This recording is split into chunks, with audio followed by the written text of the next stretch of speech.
Sports time now. We say good evening to Damien Best. Damien, what do you have for us tonight? COVID-19 protocols. Lisa, very good evening to you. Good evening to our viewers and listeners. Sports associations will have the authority to determine if their 2020 seasons will cease again if there's a new case of COVID-19 reported in Barbados. Now, COVID czar Richard Carter made this point to several sports organizers, players and spectators during a briefing last night at the Willie Gymnasium. The meeting was arranged by the Barbados Volleyball Association and was attended by several other associations and clubs from disciplines like football, netball, badminton, swimming, table tennis and athletics. Mr. Carter, himself a former national volleyballer, pointed out that while there are currently no confirmed cases of COVID-19 on the island, it was very likely that new cases will surface in the future. He said in that case, unless there's a situation where the government issues a national response, sports associations will have to make the call themselves. The COVID czar also recommended to the various competition organizers not to launch a full season of events and also to seek guidance from the National Sports Council and the Ministry of Health.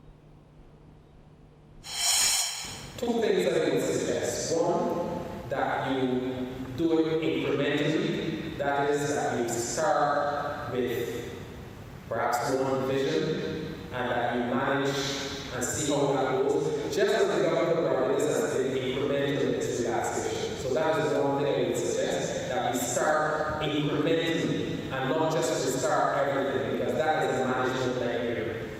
Secondly, that you seek the advice and support either of the National Sports Council or the Ministry of Health and Wellness in terms of getting them to inspect and, if necessary, even certify the facilities that you are using. In cricket now, England left-arm seamer Sam Curran has tested negative for COVID-19 after being forced to withdraw from England's intra-squad three-day warm-up match at the Ageas Bowl through illness. Well, the test series between England and West Indies could become the blueprint for future bilateral tours. Word of this from CEO of Cricket West Indies, Johnny Grave. He believes cricket in the Caribbean can remain viable in the midst of COVID-19. I think one of the challenges that we're going to face from a regional perspective is what's happening with Liat. Clearly, it's a week.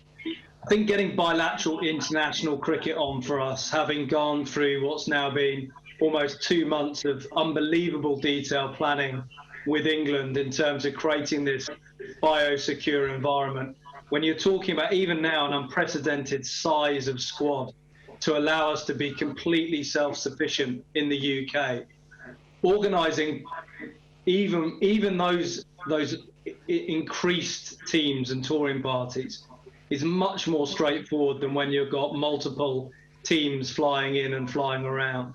So 2 teams playing each other in bilateral cricket is significantly more straightforward, but unbelievably complicated and complex and challenging to ensure safety based on COVID-19 and the threats, and making sure that we're not just keeping our players and staff safe, we're keeping the community in which we're playing safe. Well, speaking on a CMC webinar this week, Graves said the scenario gets far more complex when it comes to organising regional cricket going forward. Talking about having a regional tournament with multiple teams, multiple players, the risk level just goes up, the complexity goes up. And certainly one of the challenges we're going to face is how do we get cricketers from Jamaica through to Guyana into different countries to play regional tournaments and regional events. And the cost of chartering planes, which we can do, is really prohibitive when we're talking about youth tournaments, and even to a certain extent regional professional tournaments. It's probably only the TV money, the sponsorship money that allows international cricket to even operate with those hugely increased cost base. We head back over to the sports studio now. We'll say welcome back to Damien. In second half, over to you. Thanks so much, Lisa. Well, West Indies limited overs player Carlos Brathwaite has come out in defence of the inclusion of 8 Barbadians in the current West Indies team. The all-rounder says that all members of the current crop, Barbadian or otherwise, have all merited their selection. The Barbados team has been doing well in 4-day cricket, regional cricket for a number of years consistently, and this lineup from 2 to, let's say, 7 consists primarily of Barbadians who merit their selection, and the other guys in and around the team merit their selection. So I can't say for this current team that there are many persons who should be there that aren't there. And then when you look even wider with the reserves that have been selected, there are a few guys that have come left field and have been selected due to performance, due to consistency.